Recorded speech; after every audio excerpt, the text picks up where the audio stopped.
Ζούμε σε αποκαλυπτικές, οριακές εποχές. Είναι από καιρόν που το σφαινόμεθα, αλλά τώρα είναι πλέον μια ατμόσφαιρα, η αποκαλυπτική αυτή εποχή, που μόνον ένας που έχει προβλήματα όσφρησης δεν θα το αντιληφθεί, και εννοώ πνευματικής όσφρησης.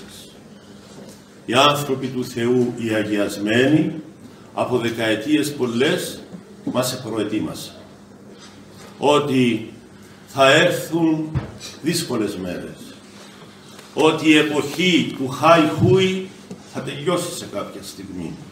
Η εποχή της διαφθοράς των ανθρωπίνων ηθών θα φτάσει σε οριακά αποτέλεσματα.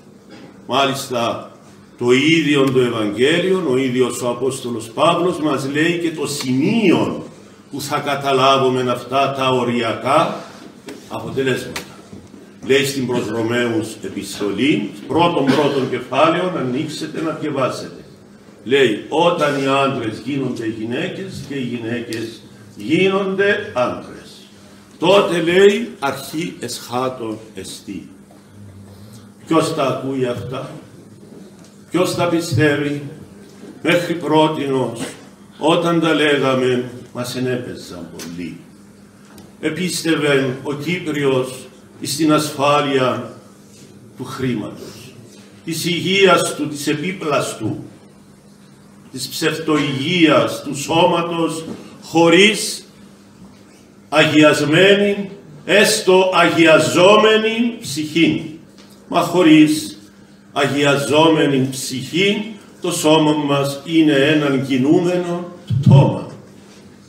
Άρα, μην επενδύουμε πολλά στην υγεία του σώματος και να παίρνουμε τόσες πολλές προφυλάξεις για το σώμα και να ξεχνούμε ότι αυτόν το σώμα ζει, γιατί μέσα του έχει ψυχή, και ξέρετε πολύ καλά ποιος βάζει τη ψυχή και ποιος παίρνει τη ψυχή όποτε θέλει.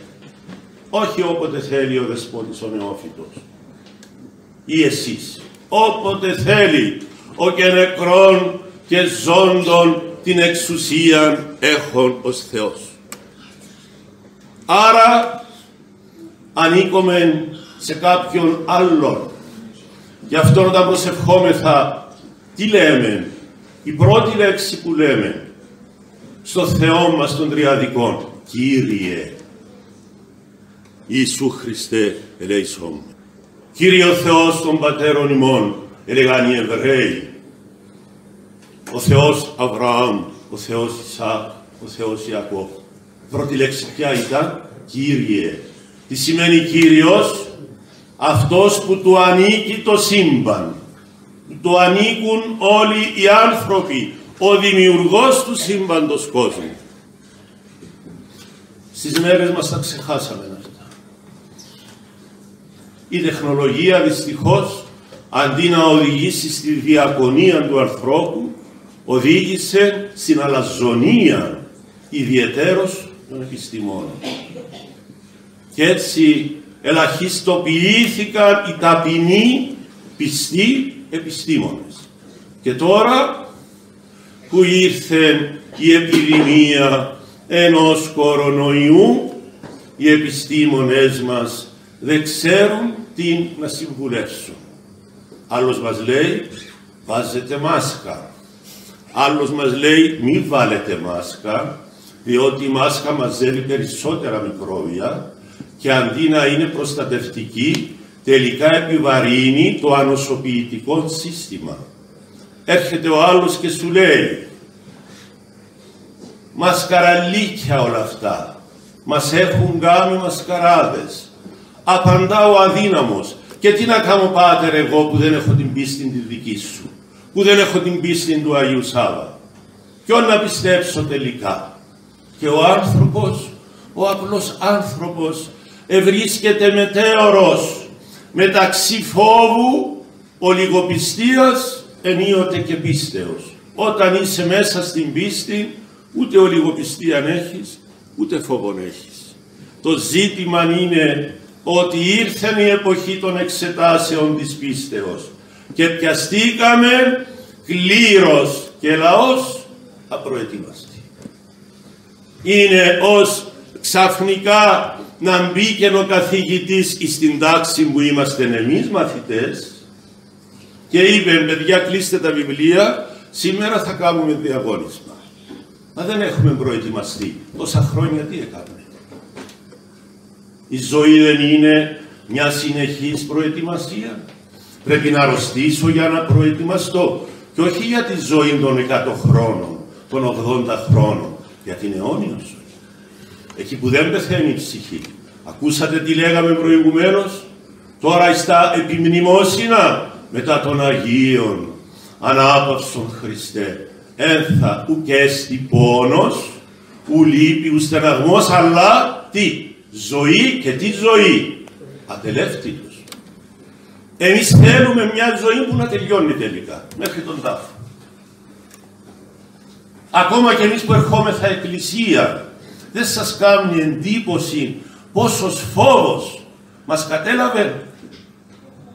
Και θα ήθελα να πω και κάτι που έχει σχέση με την εξαίρετον κληρονομιά που μας εκκληρονόμησαν οι πρόγονοί μας, οι αρχαίοι Έλληνες.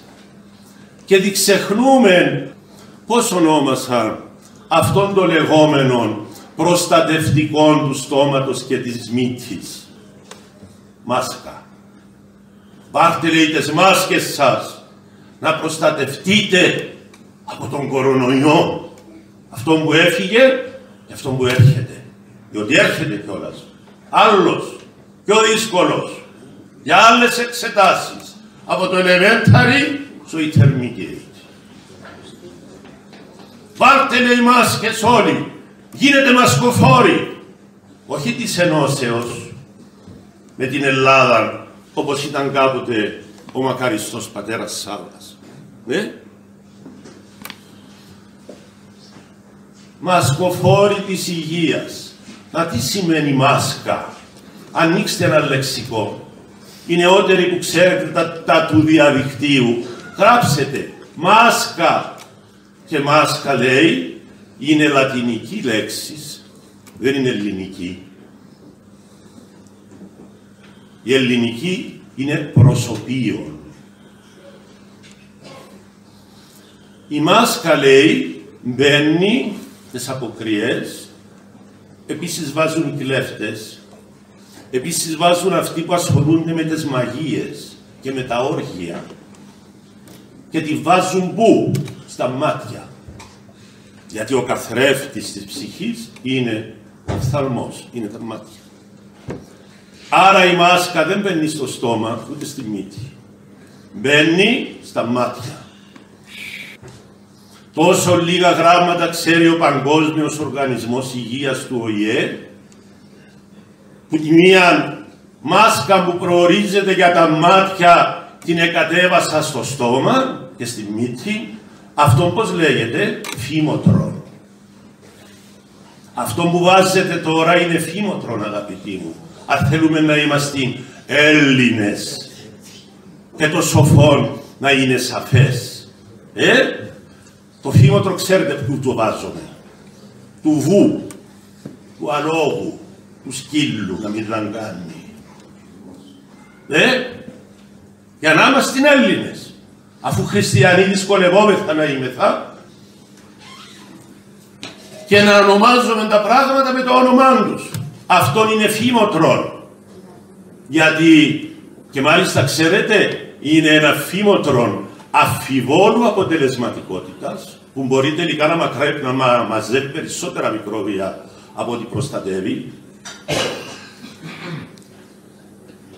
Και μάλιστα, με τα βεβαιότητα σας λέω, αυτοί που το σχεδίασαν και το επέβαλαν και είναι έξω από την Κύπρο, εμείς απλά κάνουμε υπακοή. Στα μεγάλα ιδρύματα, τον Ροκφέλλερ και του Bill Gates, των ανθρώπων της νέας εποχής, που από το 2010 έκαναν τα σχέδια του κορονοϊού, του κατασκευασμένου αυτού ιού, αυτής της κατασκευασμένης επιδημίας, για να ελέγξουν τις μάζες τους ανθρώπους σε όλη τη γη και ξεκίνησαν ένα βιολογικό πόλεμο, οι Καναδέζοι επιστήμονες και οι Αμερικάνοι να στείλουν αυτόν τον ιό στην Κίνα. Οι Κινέζοι ξέρουν και καράτε, έπιασαν τον ιό, τον αποκωδικοποίησαν και τον έστειλαν πίσω. Και χειρότερο στην Αμερική. Έτσι. Και σε όλον τον κόσμο. Και τώρα τρέχει, Θανάση μου, να γίνεις ο βέγκος της σύγχρονης παγκόσμιας υγείας. Ενός οργανισμού αφιβόλου επιστημονικότητας και σκοπιμότητας. Και το λένε όλοι οι μελετημένοι άνθρωποι. Υπάρχει και ένας κύριος Ιωαννίδης, ο οποίος είναι ο μεγαλύτερος επιδημιολόγος του κόσμου. Του κόσμου. Είναι και αυτός Έλληνας. Και είναι στο Πανεπιστήμιο των μεγαλύτερων της Αμερικής καθηγητής του Στάτφορντ. Βάλτε δόκτωρ Ιωαννίδης επιδημιολόγος. Να δείτε τι λέει για τον κορονοϊό. Τι λέει για τις μάσκες. Μην ακούτε εμένα. Δεν είμαι γιατρός. Ακούστε του αυτού όμως. Πόσον επιβλαβής είναι αυτή η μάσκα που επισθήκαμε τόσο εύκολα να βάλουμε. Είτε για το φόβο της ασθένειας, είτε για το φόβο του προστήματος. Μάλιστα στην Κύπρο είναι και αυξημένο. Η ταρίφα στην Ελλάδα είναι 150 ευρώ, εδώ είναι 300. Και ανεβαίνει. Είμαστε πιο πλούσιοι, βλέπετε εμείς. Έτσι. Αυτό που θέλω να πω είναι ότι αυτόν το μέτρο είναι αμφιβόλου αποτελεσματικότητας. Και εγώ θέλω την υγεία μου. Αλλά πάνω απ' όλα σκέφτομαι την ψυχή μου. Σκέφτομαι να μην προσβάλλω την εικόνα που μου έδωσε ο Θεός. Να μην βλασφημίσω το Άγιο Πνεύμα που το παίρνω μέσα στον ναό του Θεού, εδώ του ναό του Αγίου Γεωργίου, που και ο γέρο Σάβας και η αφεντιά μου και όλοι εσείς αγαπούμε πάρα πολύ τον Άγιο Γιώργη μας, που ανάθεψεν και ανάγιωσεν γενναίες γενεών Ορθοδόξων και όχι μόνον σε όλον τον κόσμο, ως τον εχμαλώτων ελευθερωτής και τον πτωχόν υπερασπιστής. Τι λέει μετά? Ασθενούν τον ιατρός. Σε αυτόν τον γιατρό πότε θα πάμε? Γιατί ερχόμαστε στον ναό του για να κάνουμε ένα μνημόσυνο. Αυτό είναι αμφισβήτηση του ιδίου του Αγίου Γεωργίου και του Αγίου Πνεύματος. Βλασφημία. Με συγχωρείτε, αλλά πρέπει να το πω. Γι' αυτό με κάνετε επίσκοπος σας. Να λέω τα δύσκολα. Τα εύκολα τα λένε οι εύκολοι. Αυτή λοιπόν η μεθοδολογία της μάσκας, ξέρετε, την επέβαλαν, προσέξτε το πολύ αυτό, για να αποτύχει. Την επέβαλαν για να αποτύχει. Να σας πούν από τον Νιόβριν και μετά, λίγο πριν τα Χριστούγεννα, μας συγχωρείτε, εβάλετε και μάσκα, εκάμαμε και καρατίνα, αλλά βλέπετε ο κόσμος πεθαίνει, θα πεθαίνουν σαν τα κοτόπουλα. Έτσι είπε ένας Άγιος. Δεν λέω ότι δεν υπάρχει αρρώστια. Υπάρχει. Και όσο περνά ο καιρός γίνεται πιο δύσκολη και πιο απρόβλεπτη. Και τα έχουν χάσει οι γιατροί. Διότι δεν είναι μέσα στο πρόγραμμά τους. Δεν είναι μέσα στους ιούς που γνωρίζουν.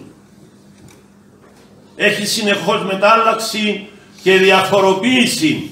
Και δεν καταλαβαίνουν ότι είναι αποτέλεσμα της δικής μας αφύσικης αμαρτίας. Κατά του περιβάλλοντος, κατά του σώματός μας, κατά της πίστεώς μας. Και ότι τα πνευματικά επηρεάζουν τα ψυχικά και τα υλικά, τα σωματικά.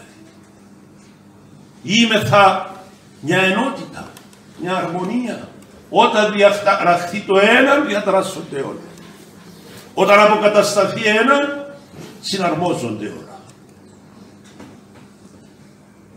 Άρα είναι μια μέθοδος, η λεγόμενη μάσκα που τελικά είναι φήμοτρο, για να αποτύχει. Για να μας πούν στο τέλος, πρέπει υποχρεωτικά να βάλετε εμβόλιο. Και εμείς να τρέξουμε σαν καλά σκυλάκια που μας έκαναν να τους πούμε αφέντες μας, όσα εμβόλια θέλετε. Φτάνει να γλιτώσουμε. Να γλιτώσουμε τι? Μια υγεία που τώρα την κερδίζω και αύριο ξανά αρρωσταίνω. Αυτό λέει η Εκκλησία του Χριστού, ο Άγιος Γεώργιος. Γι' αυτά αγωνίστηκε ο Παπασάββας Αχιλλέος ο Εξάλωνας, ο μέγας δαιμονοδιώχτης, ο άνθρωπος που μια ζωή ήταν μαχητής πρώτα της πατρίδος και ύστερα αποδείχτηκε πολύ μεγάλος μαχητής εναντίον της αμαρτίας, εναντίον των δικών του παθών, που κι αυτός άνθρωπος είχε. Κάποια πάθη τα είχε. Άλλα τα κληρονομούμε, άλλα αναπτύσσονται μέσα μας μεγαλώνοντας. Όμως ήταν μαχητής, ήταν ασκητής και έφτασε σε τέτοιο σημείο να καθαρίσει τον εαυτόν του, με τη δύναμη του Αγίου Πνεύματος, να φωτιστεί από τον Χριστό, να αγιαστεί από την Αγία Τριάδα, από την ανιδιοτελήν αγάπη του ουρανού και να την βάλει μέσα στο δικό του σώμα, στη δική του ψυχή, που να διώκει δαιμόνια. Ξέρετε τι δύσκολο που είναι αυτό? Με πήρε προχτές Πάτερ Νεκτάριε ένας άνθρωπος και μου λέει να έρθω να μου διαβάσεις. Του λέω τι να σου διαβάσω, παιδί μου, τον εξάψαλμο? Μου λέει όχι, να μου διαβάσεις, μου λέει, ευχές, γιατί έχω αρχοντικό δαιμόνιο. Τα αρχοντικά δαιμόνια είναι τα πιο δύσκολα. Γιατί είναι άγγελοι που ήταν στα ψηλά τάγματα. Και έπεσαν τότε που έπεσαν. Είμαι εγώ Πάτερ Σάββας Αχιλλέος, είμαι εγώ ο Άγιος Ιάκωβος ο Τσαρίκης. Μπορώ να του λέω, δεν μπορώ να το κάνω αυτό. Να βρεις κανέναν άλλο. Μάλλον μου λέει, ποιον να βρω? Μου κάνει εντύπωση. Πριν πόσα χρόνια κοιμήθη ο Πάτερ Σάββας? 4 χρόνια και ψάχνουμε να βρούμε τον αντικαταστάτη του Πάτερ Σάββα. Ακούτε? Αυτόν που αμφισβητούσαν οι δεσποτάδες της εποχής του και μερικοί τον εδίωξαν κιόλας. Και δεν τον εκατάλαβαν. Γιατί δεν εκατάλαβαν τον αγώνα του που έκανε μέσα στο σώμα του, μέσα στη ψυχή του. Γιατί ένας για να φτάσει να βγάζει δαιμόνια, σημαίνει πρώτα έβγαλε τα δικά του. Ακούτε? Πρώτα έβγαλε τα δικά του. Εάν τώρα ήταν στην επίγεια ζωή, είναι ζωντανός, στην αιώνια ζωή. Αν ήταν και στην επίγεια, τι θα έλεγε νομίζετε, εσείς που είστε χωριανοί του, συγγενείς του, φίλοι του, πνευματικοπαίδια του μερικοί, τι θα έλεγε με αφορμή αυτήν την επιδημία ο πατέρας Σάββας Αχιλλέος? Κάτσετε να δείτε 4-5 ομιλίες του που είναι γεμάτον το διαδίκτυο. Αν έχει 300 δικές μου, έχει 900 του πατέρ Σάββα. Με πολύ μεγαλύτερη επισκεψιμότητα. Έφυγε για τον ουρανό και έμεινε ο λόγος του, ο αυθεντικός, ο αγιοπατερικός, για να μαθαίνουν αυτά τα νέα παιδιά. Τι σημαίνει κάθαρσης, τι σημαίνει φωτισμός, τι σημαίνει αγιότητα, τι σημαίνει Χριστός, τι σημαίνει αντίχριστος. Διότι όλα αυτά που συμβαίνουν είναι έργα αντιχρίστων για να προετοιμάσουν με το φόβο, τον τρόμο και το προσδοκόμενο χάος που θα προκαλέσουν πρώτα μια παγκόσμια κυβέρνηση και μετά έναν αντίχριστο. Έλεγε ο άλλος Άγιος της εποχής μας, ο Άγιος Παΐσιος, η Παναγία μας θα λυπηθεί τον κόσμο και θα επέμβει και δεν θα τους αφήσει να κάνουν τα σχέδιά τους. Και τους κορονοϊούς και τους αντίχριστους θα τους ανατρέψει με ένα σχέδιο που έχει ο Θεός. Μην φοβάστε. Και αν μέσα σας φοβάστε λίγο για την υγεία σας, δεν σας παρεξηγώ. Μου είπε και μια γυναίκα έψης και με έβαλε στη θέση μου, εκεί στην παράκληση που ήμουν στην Ορούντα, δεσπότη μου, καλά είσαι τολμηρός και τα λες, αλλά ο καθένας κατά τη δύναμη του. Πολύ καλά μου είπε. Μην το παίζουμε μερικοί ομολογητές. και να ειρωνευόμεθα αυτούς που δυσκολεύονται, είτε για λόγους υγείας, είτε σωματικής, είτε ψυχικής, είτε πνευματικής. Ο καθένας έχει την πίστη του. Δεν αμφισβητώ την πίστη σας.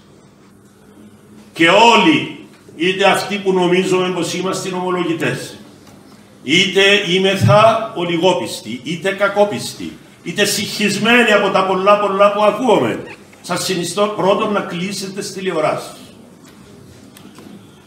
Δεύτερον, να βρείτε 10 ιστοσελίδες καλές, να τις παρακολουθείτε. Και να ρωτάτε τι ιστοσελίδα εσύ ανοίγεις, διότι δεν είναι όλες καλές. Και εκεί υπάρχει πολλή βρωμιά και πολλή παραπληροφόρηση. Αλλά υπάρχουν και πολλές οι οποίες είναι η σύγχρονη ιεραπόστολη, ηλεκτρονική. Ρωτήστε ο ένας τον άλλο. Έτσι.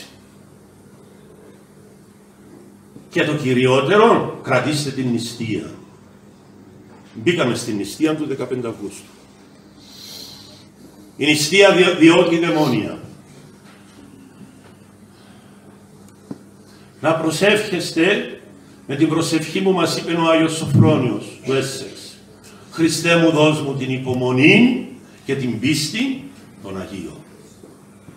Χριστέ μου, δώσ' μου την υπομονή και την πίστη των Αγίων. Να, αδελφοί μου, που ήρθε η εποχή που έχουμε ανάγκη την υπομονή, όχι τη συνηθισμένη, των Αγίων την υπομονή και την πίστη των Αγίων.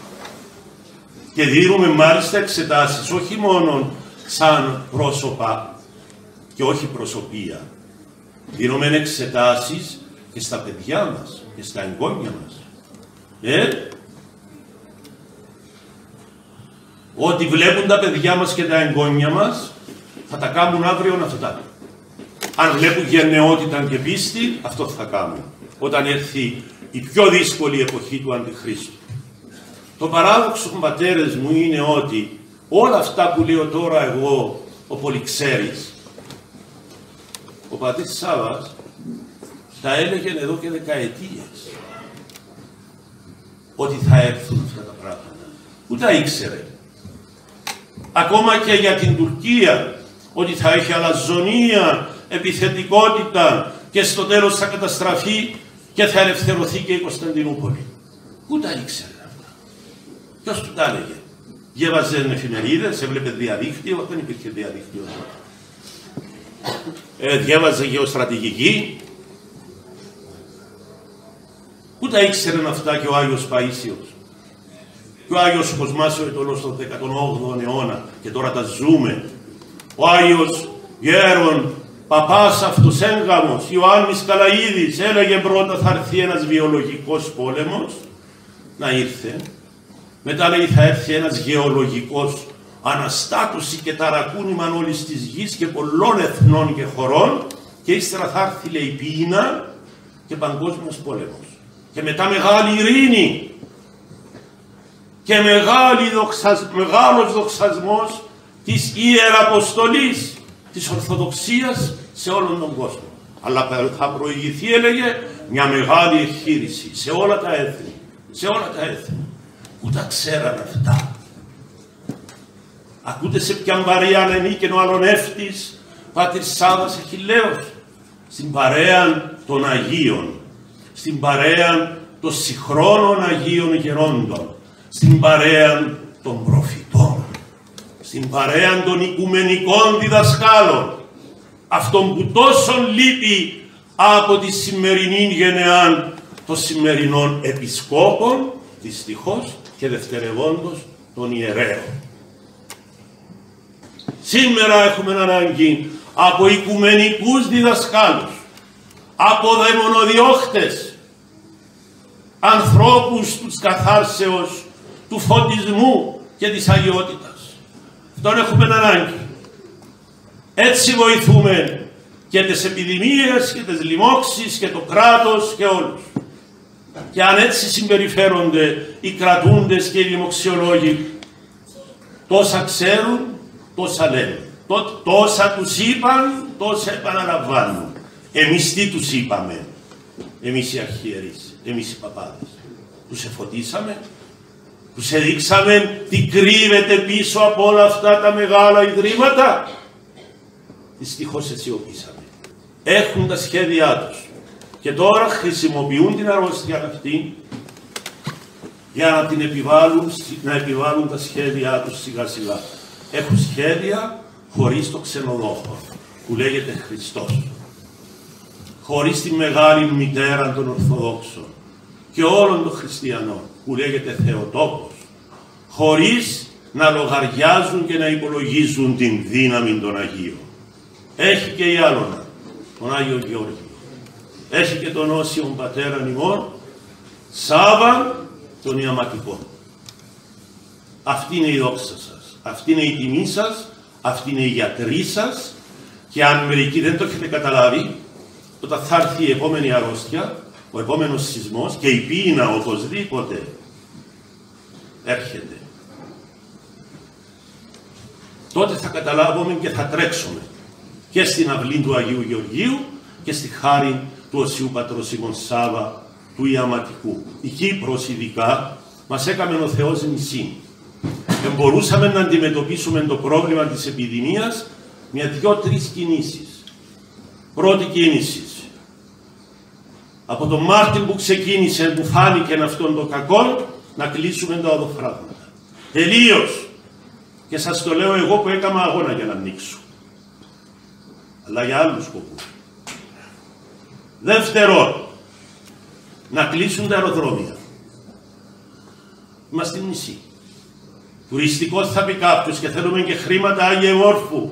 Όλα τα χρήματα που θα πάρουν τώρα τον Αύγουστο από το άνοιγμα των αεροδρομίων θα τα πληρώσουμε διπλά και τριπλά για νοσηλείες.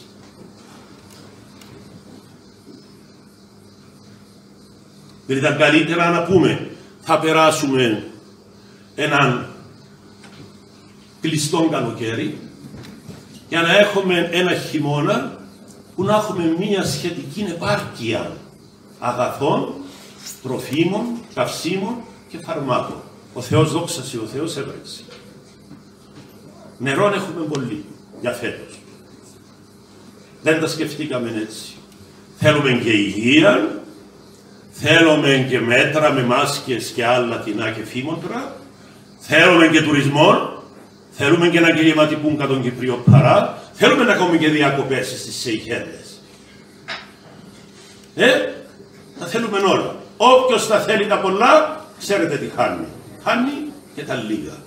Την πίστη μας να μην χάσουμε. Την πίστη μας να μην χάσουμε και την υπομονή μας. Να προσεύχεστε καθημερινά όπως σας είπα, να νηστεύετε, να ρωτήσετε το πνευματικό σας κάθε πότε να κοινωνώ και να κοινωνάτε όπως θα σας πει και με αυτόν τον τρόπο θα έχετε δύναμη, θα έχετε φώτιση να διαχειριστείτε τις μέρες και τους μήνες που έρχονται. Και στα δύσκολα είπαμε, καταφεύγουμε στην Παναγία Μητέρα μας, στον Άγιο Γεώργιο μας, στους Οσίους Πατέρες και Μητέρες μας, σαν τον Όσιον Πατέρα ημών Σάββα των Ιαματικών. Βοήθειά σας και ευχαριστώ για την υπομονή σας.